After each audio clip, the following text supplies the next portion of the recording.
बार सुना होगा ना यूपीएससी एग्जाम के बारे में। बहुत सारे लोग बोलते हैं यूपीएससी की तैयारी कर रहे हैं। अरे भाई यूपीएससी की तैयारी करे तो पढ़ना तो पड़ेगा ही, यूपीएससी का एग्जाम बहुत टफ होता है। तो आज के वीडियो में हम लोग जानेंगे कि आखिर ये यूपीएससी एग्जाम क्या होता है और यूपीएससी एग्जाम पास करने के बाद आप क्या बन सकते हैं। कौन यूपीएससी का एग्जाम दे सकता है, इसके लिए कितनी पढ़ाई करनी पड़ती है, कम से कम कितनी पढ़ाई करनी पड़ेगी ताकि आप ये एग्जाम दे सको। ये एग्जाम कब होता है, इसकी फीस कितनी होती है, यानी कि यूपीएससी एग्जाम के बारे में सब कुछ आपको इस वीडियो में पता चलेगा।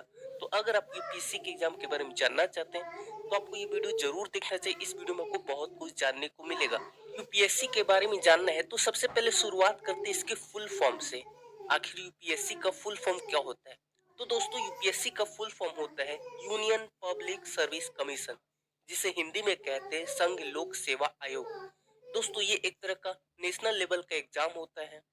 यूपीएससी कई तरीके के एग्जाम कंडक्ट कराती है, जैसे कि civil services, NDA. Civil services का एग्जाम क्लियर करके आप आईएएस बन सकते हैं, आईपीएस बन सकते हैं। एनडीए का एग्जाम क्लियर करके यानी कि नेशनल डिफेंस एकेडमी का एग्जाम क्लियर करके आप दोस्तों डिफेंस में जा सकते हैं, आर्मी, नेवी, एयरफोर्स, इन सब में जा सकते हैं। उसके अलावा यूपीएससी आईईएस का एग्जाम कराती है। इसी तरीके के बहुत सारे एग्जाम यूपीएससी के द्वारा कराए जाते हैं। लेकिन दोस्तों जो सबसे ज्यादा फेमस एग्जाम होते हैं वो होता है सिविल सर्विसेज का। और किसी एग्जाम के बारे में आपने चाहे सुना हो या ना हो, लेकिन आपने सिविल सर्विसेज का नाम जरूर सुना होगा। तो जी हाँ दोस्तों, सिविल सर्विसेज का जो एग्जाम होता है वो यूपीएससी ही कंडक्ट कराती है। अगर आप पढ़ाई लिखाई करके आईएएस ऑफिसर बनना चाहते हैं, आईपीएस ऑफिसर बनना चाहते हैं, तो आपको दोस्तों सिविल सर्विसेज का एग्जाम क्लियर करना होगा। यूपीएससी की जो वैकेंसी आती है हर साल करीब फरवरी मार्च के महीने में आ जाती है। और इसका जो एग्जाम होता है जब आप फॉर्म अप्लाई कर दोगे उसके करीब 4 से 5 महीने बाद इसका एग्जाम होता है। ये फॉर्म ऑनलाइन अप्लाई होता है। और इसकी जो फीस होती है, जो फॉर्म अप्लाई करने की फीस होती है, जनरल और ओबीसी कैटेगरी के लिए मात्र 100 रुपए होती है। उसके अलावा ऑल कैटेगरी फीमेल से फिर एससी एसटी कैटेगरी के लिए ये निःशुल्क होता है, यानी कि आपको एक भी रुपए नहीं लगते फॉर्म अप्लाई करने के लिए। अब बात करते हैं बहुत ही महत्वपूर्ण टॉपिक के बारे में कि एज लिमिट क्या होती है। बहुत सारे स्टूडेंट का ये डाउट होता है कि यूपीएससी का एग्जाम देना है तो एज लिमिट क्या होती है। तो देखो दोस्तों, अगर आप जनरल कैटेगरी से हैं तो जो आपकी एज लिमिट है वो 21 साल से लेके 32 ईयर्स तक होगी। यानी कि 21 साल से लेके 32 साल तक आपकी एज होनी चाहिए जनरल कैटेगरी के लिए। अगर आप ओबीसी से आते हैं तो आपको 3 साल की छूट मिलेगी, यानी कि 21 साल से लेके आप 35 साल तक अप्लाई कर सकते हैं। और उसके साथ साथ अगर आप एससी और एसटी कैटेगरी से आते हैं तो दोस्तों आपको और 5 साल की छूट मिलेगी, यानी कि 21 साल से लेके आप 37 ईयर्स तक इसमें अप्लाई कर सकते हैं।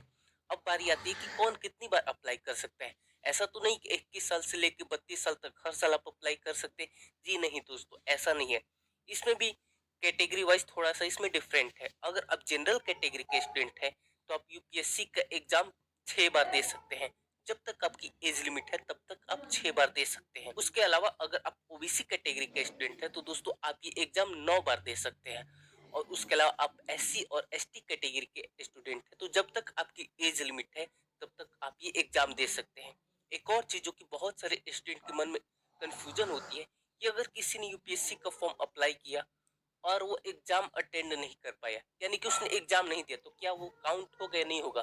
तो दोस्तों वो काउंट नहीं होता है। जी हाँ, आपने मान लीजिए कि फॉर्म अप्लाई किया लेकिन आप एग्जाम देने नहीं गए तो वो काउंट नहीं होगा।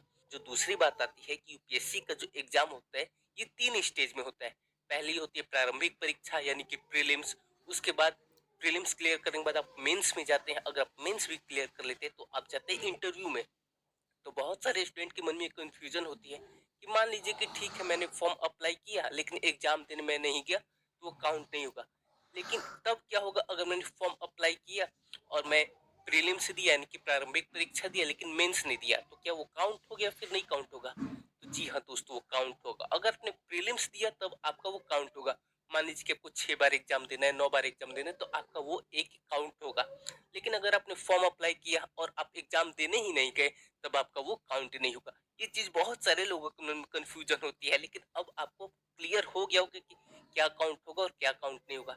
तो दोस्तों एक बेसिक इन्फॉर्मेशन थी, ब्रीफ इन्फॉर्मेशन थी यूपीएससी के एग्जाम के बारे में। मुझे उम्मीद है कि आपको इससे बहुत कुछ जानने को मिलेगा। अगर आपको कुछ भी नया जानने को मिले तो आप इस वीडियो को लाइक कीजिए, शेयर कीजिए दोस्तों के साथ और कमेंट करके बताइए कि आपको ये वीडियो कैसी लगी। चैनल आप सभी ने इस वीडियो को देखा, आपका बहुत बहुत धन्यवाद।